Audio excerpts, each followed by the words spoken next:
Venkatapalem toll plaza దగ్గరకు చేరుకుంది Jagan convoy. West bypass నుంచి నల్లకుంట గుంటుపల్లి మీదుగా కాన్వాయ్ సాగుతోంది. ఇబ్రహీంపట్నం చేరుకోవడానికి మరొక 2 గంటల వరకు పట్టే అవకాశం కనిపిస్తోంది. జగన్ కోసం పెద్ద ఎత్తున వైసీపీ శ్రేణులు తరలివచ్చాయి. దారి పొడవునా అభిమానులు కనిపిస్తున్నారు. అభిమానులు కార్యకర్తలకు అభివాదం చేస్తూ ముందుకు వెళ్తోంది జగన్ కాన్వాయ్. మరోవైపు జోగి రమేష్ ఇంటి దగ్గర కూడా వైసీపీ శ్రేణుల హడావిడి కనిపిస్తోంది. జోగి రమేష్ ఇంటి పరిసరాల్లో భారీగా పోలీస్ బందోబస్తు ఏర్పాటు చేశారు. ఇబ్రహీంపట్నం రింగ్ సెంటర్లో 3 అంచెల భద్రత ఏర్పాటు చేశారు. విజయవాడ హైదరాబాద్ హైవేపై ట్రాఫిక్ ను క్లియర్ చేస్తున్నారు పోలీసులు.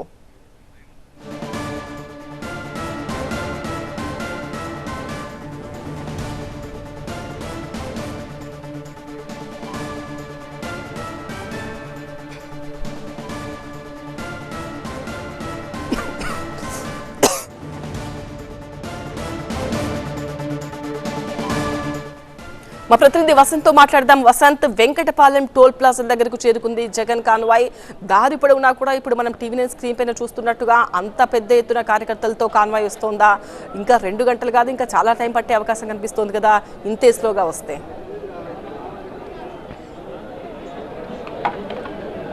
మరికొద్దిసేపట్లోనే మాజీ మంత్రి జోగి రమేష్ నివాసానికి వైఎస్ జగన్మోహన్ రెడ్డి రానున్నారు. దాదాపు 3 గంటలుగా కూడా ఆయన కాన్వాయ్కి సంబంధించినటువంటి కాన్వాయ్ ఇప్పుడు జోగి రమేష్ నివాసానికి రావడానికి సమయం పడుతుంది. దారి పొడుగుతూ కూడా వైఎస్ఆర్ కాంగ్రెస్ పార్టీ నేతలు కార్యకర్తలు పెద్ద ఎత్తున ఆయనకు స్వాగతం పలుకుతున్నారు.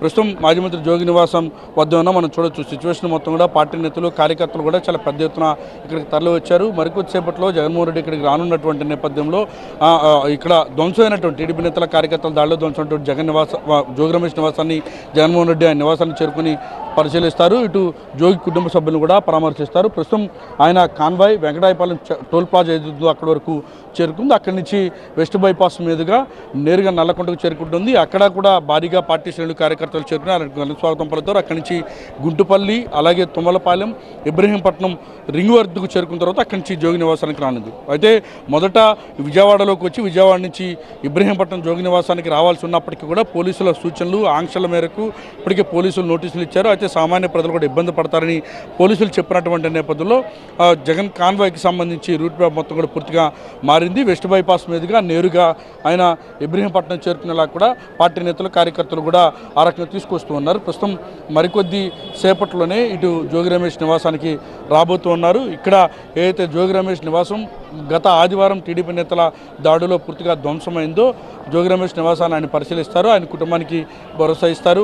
అంబటి నివాసం పైన దాడి జరిగినటువంటి క్రమంలో కూడా ఇటు ప్రభుత్వ అటు పోలీసుల తీర్పును కూడా ఇటు జగన్మోహన్ రెడ్డి తీవ్రస్థాయిలో మండిపడ్డారు. ప్రస్తుతం ఆయన జోగి నివాసాన్ని పరిశీలించిన తర్వాత మీడియాతో కూడా మాట్లాడబోతూ ఉన్నారు.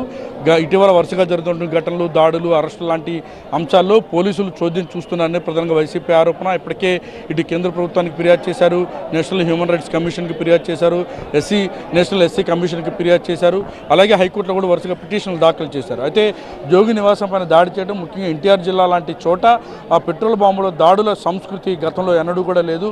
జోగి రమేష్ నివాసం పైన దాడి చేసిన ఘటన కూడా తీవ్రంగా కూడా ఆ పార్టీ శ్రేణులు పరిగణిస్తామని ప్రస్తుతం ఇటు వెస్ట్ బైపాస్ మీదుగా జగన్ కాన్వాయ్ బయలుదేరింది. మరికొద్ది సేపట్లో నల్లకొండ చేరుకుంటుంది. అక్కడి నుంచి తుమ్మలపాలెం, ఇటు ఇబ్రహీంపట్నం, గుంటుపల్లి మీదుగా ఇటు ఇబ్రహీంపట్నంలో ఉన్నటువంటి జోగి నివాసానికి అయితే జగన్మోహన్ రెడ్డి రాబోతూ ఉన్నారు. దాదాపు పార్టీ నేతలు అటు కార్యకర్తల రాకతో ఇప్పుడు ప్రస్తుతం జోగి నివాసం వద్ద పూర్తిగా సందడి నెలకొంది. మరోవైపు ఆయన కాన్వాయ్కి సంబంధించి భారీగా పార్టీ నేతలు కార్యకర్తలు చేరుకోవడం, ఎక్కడికెక్కడ స్వాగతం పలుకుతున్న నేపథ్యంలో ప్రస్తుతం కాన్వాయ్కి సంబంధించినటువంటి ప్రయాణం స్లోగా సాగుతుంది.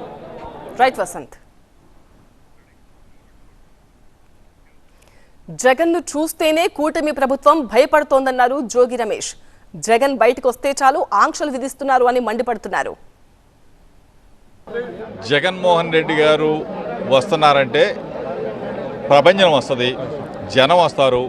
ఆ జనాన్ని చూసి ఈ ప్రభుత్వానికి కానీ చంద్రబాబు నాయుడు కానీ గుండెలు పగిలిపోతాయి. ఆంక్షలు ఎక్కడికక్కడ బారిగేట్స్, ఎక్కడికక్కడ ఆపేయటాలు.